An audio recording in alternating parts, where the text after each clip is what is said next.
Estamos en la columna de salud y vamos a hablar de un tema delicado, sensible, que por ahí muchas veces cuesta charlarlo, pero es la importancia de la información, de visibilizar esta enfermedad que es el cáncer. Es por eso lo tenemos aquí, como siempre, nuestro doctor Iljovich. ¿Cómo le va? Muy buenas noches. Buenas noches, gracias por la invitación, como siempre, todos los viernes, ¿no? Exacto. Bueno, por supuesto, como dialogábamos, ¿no? Una enfermedad quizás bastante sensible, pero que hay que charlarlo, hay que darle información, brindar visibilidad y también todas las precauciones. Sí, una enfermedad que milenariamente, desde el momento que uno la nombra, asusta y uno no quiere hablarla de eso, pero está presente y es la segunda causa de muerte a nivel mundial, ¿no?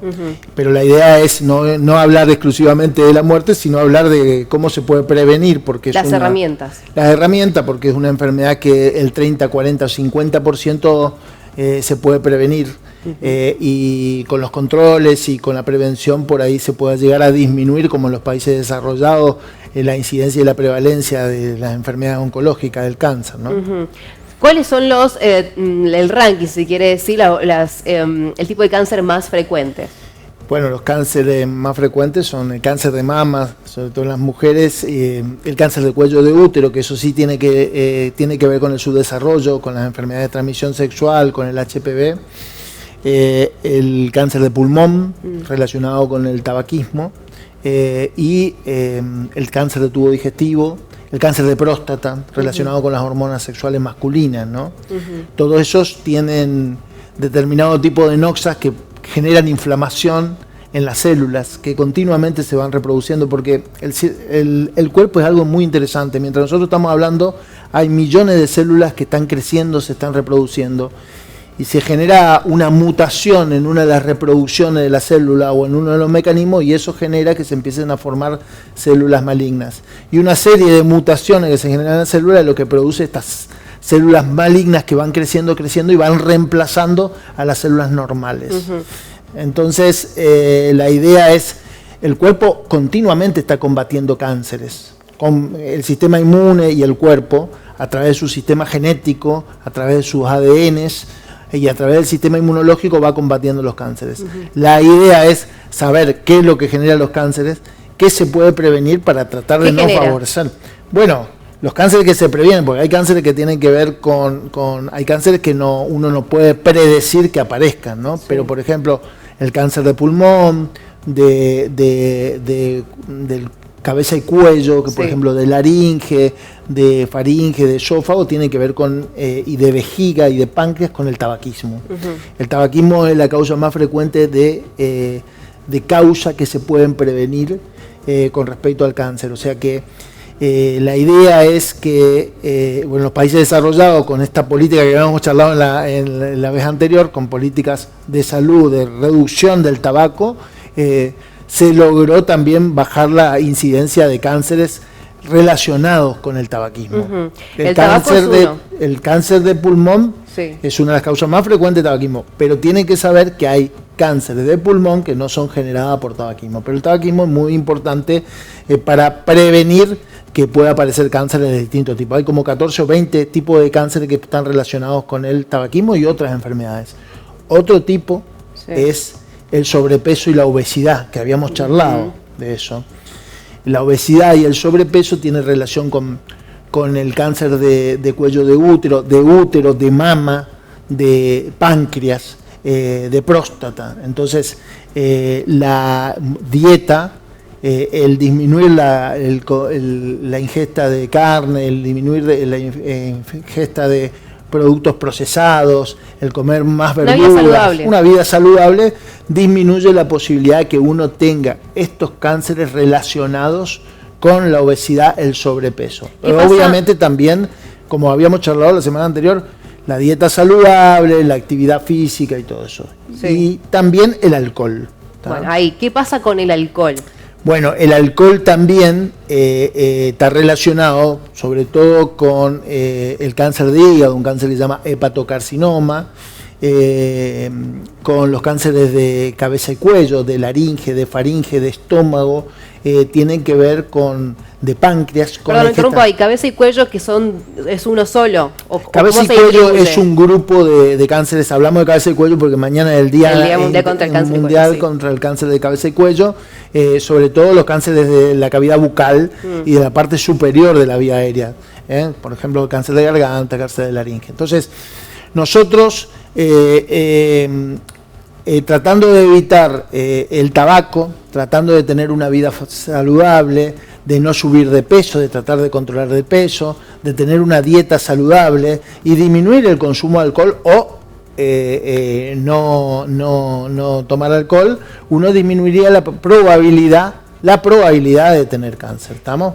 ¿Cómo sería disminuir la probabilidad? Bueno, por ejemplo, la gente está cenando y dice, bueno, tuve una copita de vino en la comida. ¿O cuál sería el nivel promedio, si es que hay, aceptable? No hay un nivel promedio, porque el cáncer es una combinación de alteraciones genéticas, de factores, no es un solo factor. O sea, entonces no se puede decir exclusivamente, porque mucha gente puede decir, bueno, mi familiar fumó toda la vida y vivió hasta los 90 años. Bueno, genéticamente él tenía una buena predisposición genética para que las células se cuiden de no generar células cancerígenas.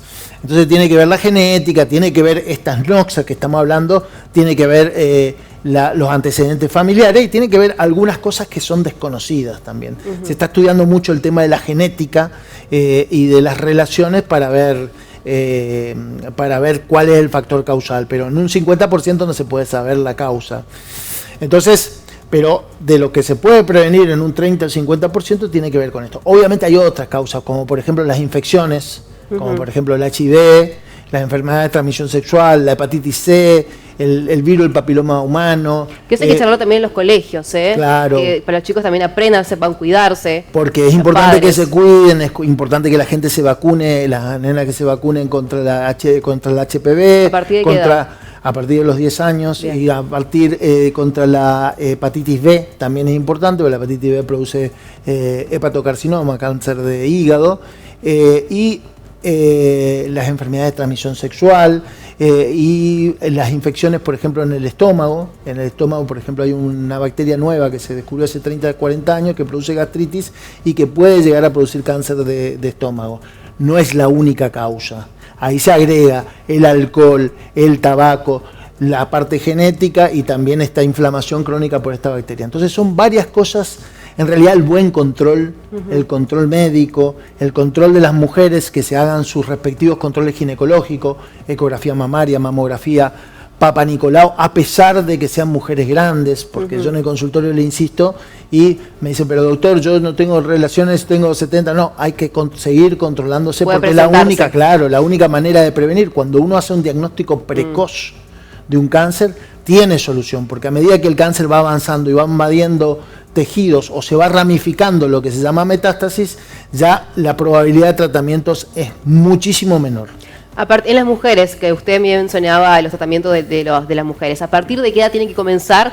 Hasta, la edad dijo que no importa si tiene 70, pero ¿a partir de qué edad? Y en los hombres también, en los estudios generales. En realidad las adolescentes se tendrían que controlar, porque nosotros tenemos en el hospital casos de chicas con cánceres terminales de 30 años, 25 años, y los cánceres terminales tienen mucho tiempo de evolución, o sea que el control tiene que ser desde el principio, desde que son adolescentes. Familiarizarse con el control ginecológico, con el control de las mamas, con el autoexamen mamario cada vez que uno se va a duchar. Los hombres, cuando nos vamos a duchar, el control testicular. Si aparece algún bultito en el testículo, tendríamos que familiarizarnos con el control testicular. El hombre, a partir de los 50 años, el control de próstata, el control sanguíneo, y si el médico o el urólogo le propone, el tacto rectal también para el hombre. Muchos se niegan a eso porque les da vergüenza, porque les da algún tipo de situación. ¿Qué les diría a esas personas que por ahí no? Esto es todo un mito. El tacto rectal en realidad es con vaselina y en realidad no produce dolor y en realidad genera mucho beneficio. Hay una prueba que se llama PSA que se hace a partir de los 50 años, pero si la próstata está grande y tenemos problema urinario y la PSA da un poquito alta, hay que realizarse el tacto rectal. El control de la próstata para el hombre tendría que ser un control de sangre y el control del tacto rectal también. Y después, los mayores de 50 años, el control de la materia fecal para ver si no hay pérdida sanguínea, se llama sangre oculta en materia fecal. Y si hay antecedentes de cáncer del tubo digestivo en la familia, hay que hacerse el estudio del colon, la fibrocolonoscopía, 10 años antes que el familiar directo ha tenido cáncer de colon. Todo eso previene, los cánceres de colon tienen una historia natural aproximadamente de 10 años. Si uno se hace los estudios correspondientes, puede diagnosticar en el momento que está in situ, que está localizado y se puede resolver. O que hay un pólipo, que es un arbolito, se lo saca, se lo estudia y se puede resolver. El diagnóstico precoz del cáncer se puede llegar al tratamiento y se puede llegar a la curación. Cada vez se está avanzando más en esto y es muy importante. Lo mismo que la gente que tiene entre 35 y 55 años y fuma. Ahora en el Hospital Perrando hay un comité de diagnóstico precoz del cáncer de pulmón. Se hace tomografía computada de bajas radiaciones con corte fino para hacer diagnóstico de masa o nódulos pulmonares. Sí. Si uno hace también diagnóstico, que el cáncer de pulmón tiene un pronóstico bastante ominoso, pero si uno hace el diagnóstico temprano, uno puede hacer tratamientos, ya sea tratamiento quirúrgico, quimioterapia o radioterapia, ¿no? ¿Qué pasa con el cáncer de pulmón? El vapor, el famoso vapor que usan la mayoría de los adolescentes, ¿eso también puede contribuir? ¿Tiene un factor como el tabaco mismo? ¿De peligrosidad? Tiene patologías relacionadas con el vapor, no es lo mismo que el tabaquismo, pero tiene patologías, no es inocuo eso. Se ha inventado para no sé si se ha inventado para eso, pero la gente lo usa como sustituto del tabaco, y en realidad se está descubriendo cada vez más cosas relacionadas con el vapor, que no sé si a la larga no va a ser más tóxico que el tabaco. pero es igual de peligroso, de nocivo. Tiene su peligrosidad, no te podría decir si es igual, mayor o peor, pero el tabaquismo históricamente genera cánceres de muchos órganos, no únicamente de pulmón, ¿no? ¿Qué pasa después también con la piel? Muchos por ahí en el verano que están expuestos, que la gente no usa quizás el protector solar. Recomendar cada cuánto cuidar la piel en invierno, no solamente en verano. Acá eso es muy interesante. Nosotros que vivimos en una zona donde tenemos el sol es muy intenso, estamos cerca del Ecuador, y la gente que tiene lunares también se tiene que controlar con el dermatólogo de los lunares. Los lunares, cuando aumentan de tamaño, cuando cambian de color, o cuando tiene bordes irregulares, hay que controlarlo. Y cuando aumentan en números, obviamente hay que ponerse bloqueador, sobre todo la gente que tiene la piel muy blanca y que tiene muchos lunares, pero todos, ¿no? Los rayos ultravioletas son una injuria a la piel, que pueden generar que la célula mute y genere cáncer de piel. Cuando yo te estoy hablando de las cosas que uno tiene que prevenir, como hablamos del tabaco, del alcohol, del sobrepeso, de los rayos ultravioleta, de las infecciones, esas noxas que yo te digo actúan sobre la célula y generan un cambio que hacen que las células empiezan a crecer, no se mueren y empiezan a reemplazar a las células normales. Entonces, los rayos ultravioleta o el sol, hay que cuidarse del sol. Totalmente. Sí, hay que cuidarse. Doctor, por último, y agradeciéndole su tiempo, un mensaje a la gente para que se hagan los chequeos, un mensaje de conciencia y también de esperanza, que no es asustar, solamente dar información. Sí, la idea de la charla no era hablar de cáncer, que todos sabemos, y yo también lo sé porque atiendo bastante gente con cáncer, no que la gente hablar de algo que lo asusta, sino saber que existe y saber que hay que controlarse, saber que hay que hacerse los chequeos, que hay que hacerse los chequeos ginecológicos a toda edad, que hay que hacerse los chequeos urológicos, que hay que hacerse el test de sangre oculta en materia fecal para determinar si hay sangrado en el tubo digestivo, que no necesariamente es cáncer, hay patologías del tubo digestivo que son benignas, que dan sangrado, pero en base a eso se puede hacer un estudio del colon para determinar qué es lo que está generando el sangrado. Que hay que cuidarse la piel y que hay que hacerse laboratorios, que hay que vacunarse y que hay que cuidarse de la enfermedad de transmisión sexual que pueden generar, aparte de la enfermedad de transmisión sexual, pueden generar cáncer de cuello de útero, cáncer de pene y demás, que no son tan frecuentes, pero favorecen esto. Entonces, el control, y a medida que va avanzando la edad, más control, porque los cánceres se ven sobre todo en un estudio epidemiológico, mayores de 70 años, el 45% de los cánceres aparecen en mayores de 75 años. Y entre los 50 y los 70, 40%. O sea que más del 80% son a partir de los 50 años. O sea que uno, como yo, cumplimos 50 años, hay que controlarse cada vez más. El tubo digestivo, los pulmones, si uno fuma, hacerse ecografía para ver cómo está el hígado, para ver cómo está el páncreas, y la próstata, las mujeres, el cuello de útero, los ovarios, las mamas y todo eso. A partir de eso, de los controles, uno puede evitar como en los países desarrollados, no que no aparezca, porque también en los países desarrollados es prevenir y disminuir la mortalidad. Totalmente. Si uno hace una comparación entre los países desarrollados y nosotros, sudamericanos, África y todo, se ve que en realidad hay cáncer en todos los países, pero allá la mortalidad es menor porque se hace diagnóstico precoz, porque hay tecnología y tratamiento. Exacto. Y acá los diagnósticos son tardíos, o sea, consulten, no tengan miedo al ginecólogo, al urólogo, al gastroenterólogo y háganse los estudios. Mejor imposible, lo dijo el doctor, hacerse los chequeos, hacerse los estudios y con la información siempre se puede prevenir.